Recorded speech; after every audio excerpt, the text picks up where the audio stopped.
would be, well, Trump isn't just another candidate. But I have been struck in this campaign, as in no other, by how biased, not the columns. Again, Christoph is a columnist. He can say what he wants. But the news coverage has been. There was an article this week when Donald Trump, whether you think it was serious or not, he proposed his child care plan. And this is the story I'm old-fashioned. I actually clip it out and so you save it as preparing for the show. And this was the news story about, in the New York Times, front page, about Donald Trump's plan. And let's put up this quote on the screen. He dismisses it. They dismiss it as a new attempt to court female voters who polls show have been alienated by his bombast and history of provocative remarks about women. Now, look, this was before they explained what it was, before they discussed the merits or demerits. They basically said, well, this is just a naked political attempt to counteract his bombast. Yeah. That's a little bit over the line. I agree. I would think that you could find polls that will show that a lot of women were offended by Donald Trump and maybe by certain specific things. I doubt we'll be able to find a poll that asks people what they think of his, quote, bombast. Right. I mean, that's clearly the journalist's opinion of what people were reacting to, wouldn't you say? Well, and again, I am astonished. That's in the second paragraph of a front page story of a plan. Again, you can argue with it good or bad. Look, there's plenty that you can argue about both of these candidates. I think Donald Trump today, at least opening the door to just suddenly lard news coverage with your opinions. And the argument was made in the Christoph column that Hillary Clinton has fudged the truth and she's spun and she's cut and woven, if you will, but Trump has told many a more whopper than he has. Is it possible to measure the two candidates' prevarications in such a way that you can reach a final judgment about who's the bigger liar? Well, there is one argument, and that is that the Washington Post fact-checker, Glenn Kessler, who I think does a serious, solid job, has fact-checked them, and I don't know the exact number, but by a multiple of several, has found more Trump whoppers than Clinton whoppers. Again, though, I don't know that I think that's the issue. I mean, I don't think that people are going to be making a decision with a false impression about Trump and Clinton. I think they know what these people stand for, and I think they know where they think that they've told the truth and where they've gone over the line.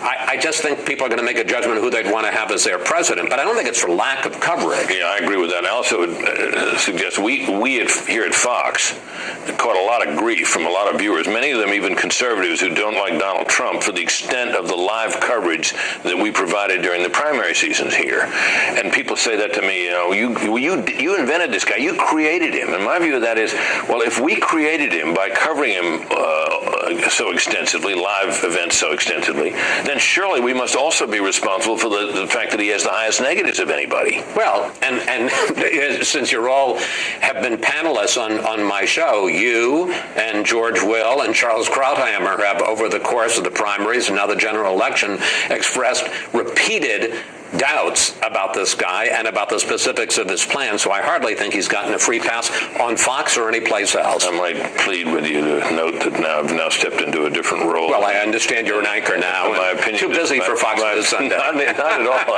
I miss being on, but I've stepped into a role where my analysis is to be diminished a little bit. Chris, tell me about your Sunday show coming up. Who you got and what's this is going to sound like Ed Sullivan. We've got a really good show this week. First of all, Tim Kaine. First time I'm going to be interviewing him as the Democratic running mate to Hillary Clinton. Obviously, a lot to talk about with what's going on with Clinton this week, her health and various issues in a tightening race. We're going to talk then live in response to Chris Christie, who's a top Trump advisor and also the head of his transition team. Right. George Clooney. Wait, there's more, talking about the terrible civil war and massive corruption in South Sudan. And finally, a preview of the National African American Museum, which I saw this week. Sensational. I promise. Jay Johnson says recent cyber attacks prompted his department to act. And Donald, of the nation's top universities, some students even getting a full ride. We'll take you to the crazy campuses next.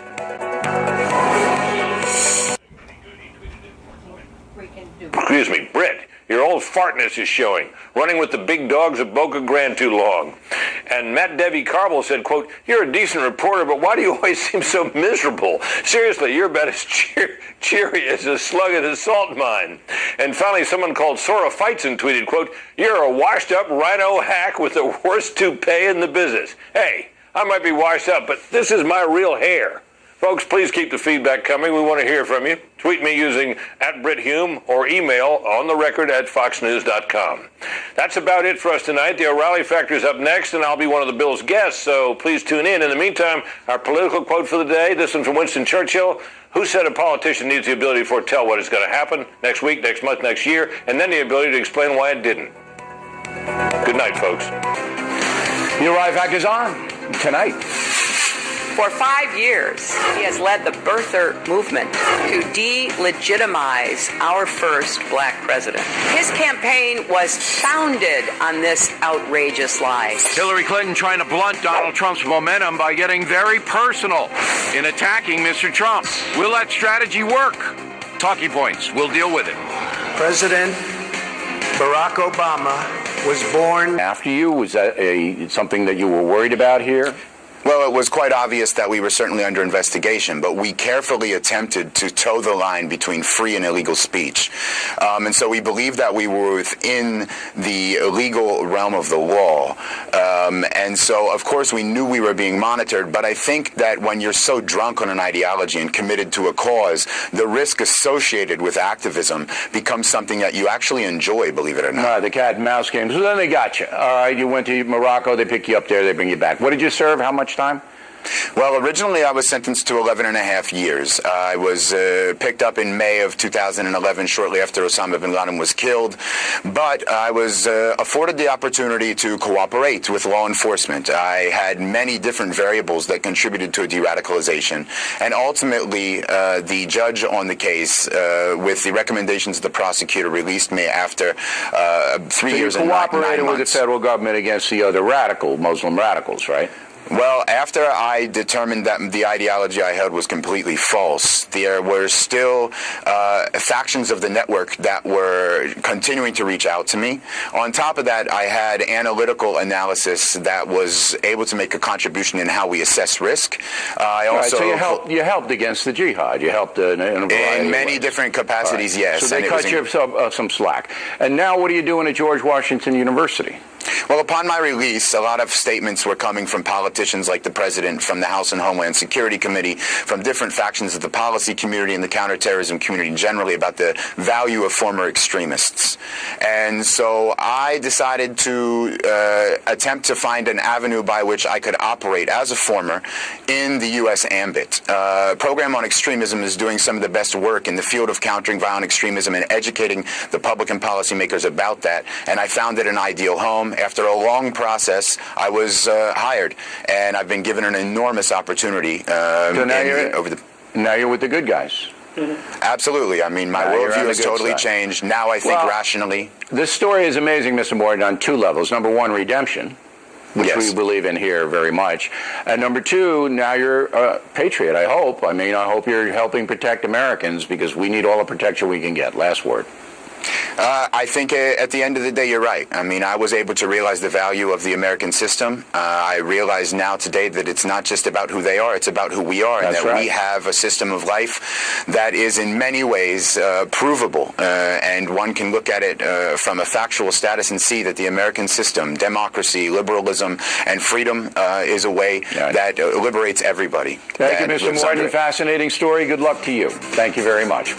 We come right back. A Factor investigation is the Obama administration hiding the real story about illegal immigration on the